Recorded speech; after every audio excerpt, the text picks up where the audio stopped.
Chiron is in Aries 15 now. There's a lot of understanding about Chiron associated with the wounded healer, which is fine. And yet there's a deeper principle for me, and that is the ability that Chiron has to shift perception, to turn our perception of what happened to us from being a wound to being an advantage, a training, a lesson. And that is the healing. That's why the wounded healer works well for Chiron. But beneath those two ideas are this idea of changing perception, and the facility to have in the mind of being able to change the way we look at things consciously is a precious gift that Chiron gives. So we tend to look at things either positively or negatively, as an optimist or a pessimist. And all of us probably do a bit of both. But one of the really obvious things to try to do more of as you develop along the spiritual path is to become more and more someone who sees things optimistically. Or if you see it pessimistically, first turn it to optimism.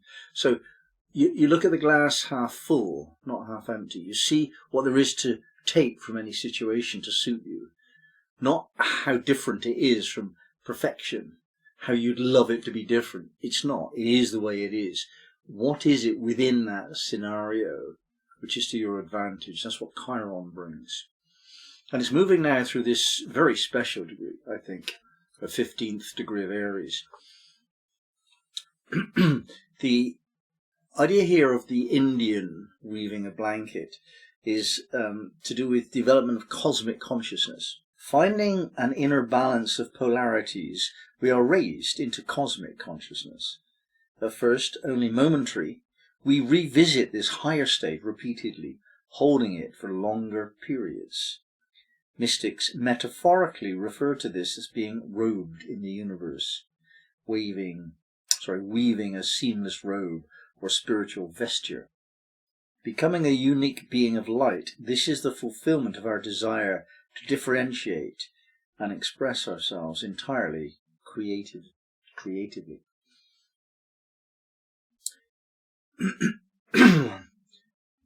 We develop what appears to be a vesture of light, a cloak of light, as we progress spiritually.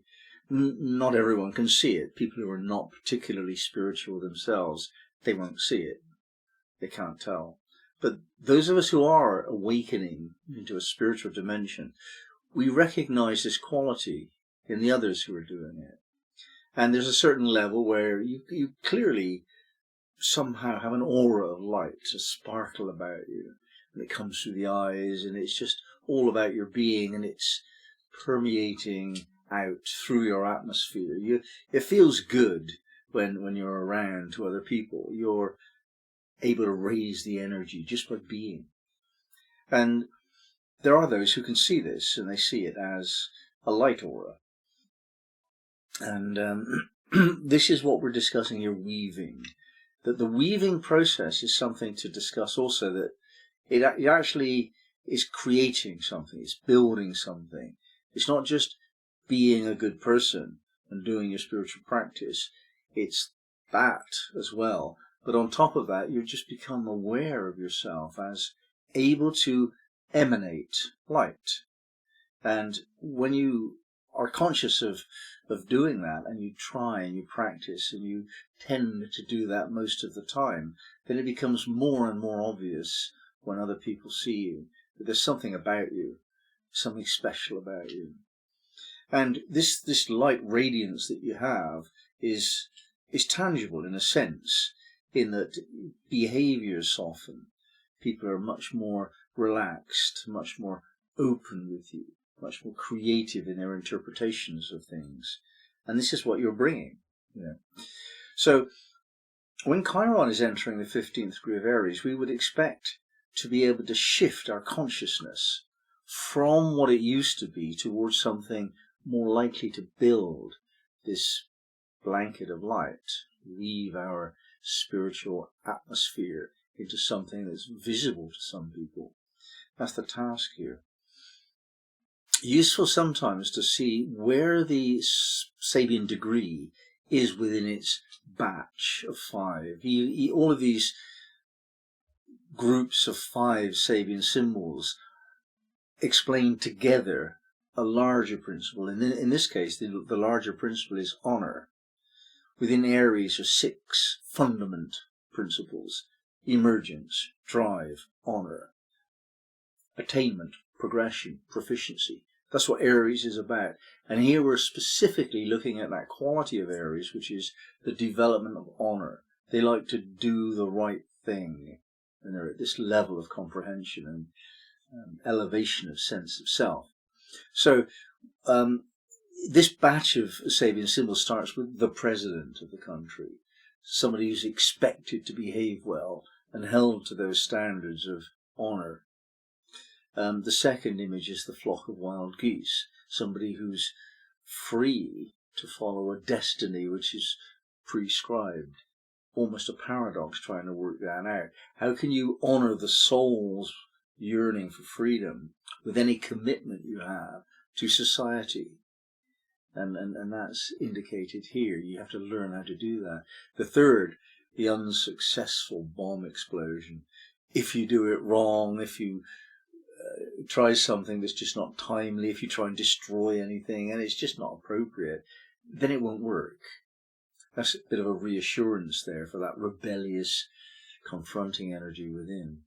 Now, the fourth mystery of the honor batch is to make relationships sacred, and everything else by implication.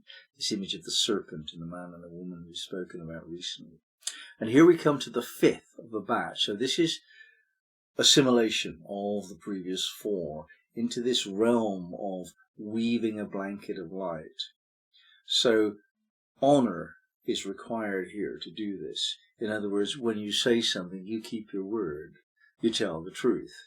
You fulfill your responsibilities. That's the outer expression of an inner condition of light. And we don't hold people to those outer expressions as though they were laws. We just notice people who have found their own spiritual law, that they tend to be this way. And we've got a clue about that with the 10 commandments. It's the same principle. They're not commandments at all. They're just 10 descriptors of spiritual people. Spiritual people tend not to kill or steal or tell lies and so on. It's just describing them, just so that we get a sense of talking about the same thing. But it's for you to decide all of these questions yourself. In fact, if you leave someone else to decide them for you, in other words, you follow a religion of order and rules, then there is a limit. You put a cap on your spiritual development by doing that. You can only go so far with religion. Sometimes that's very useful indeed, sometimes not so much, sometimes counterproductive, but in the end you have to launch yourself from that springboard into a self-determined sense of who you are, spiritually speaking, and know that no one else can claim to know better than you do on this point, not at this higher level. When you've got to that level, then this light aura shines within you. It's quite lovely. It's very influential as well.